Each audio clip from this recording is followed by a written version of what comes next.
Questa volta, dopo anni di annunci e promesse mancate, sembra che si sia arrivati ad un risultato concreto. C'è un progetto, per quanto preliminare, per il consolidamento del Colle di San Gerlando su cui poggia la cattedrale.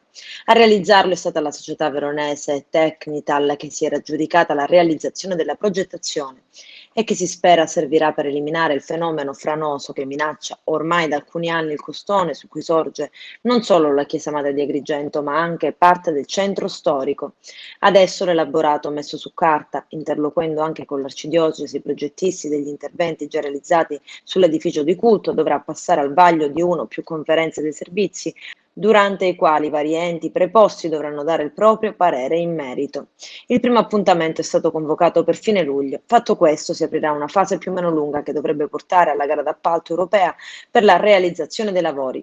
Significa che la procedura nel suo complesso potrebbe richiedere diversi mesi, se non un anno, o due prima di portare all'effettivo avvio dei cantieri, sempre che non si manifestino problemi di copertura finanziaria.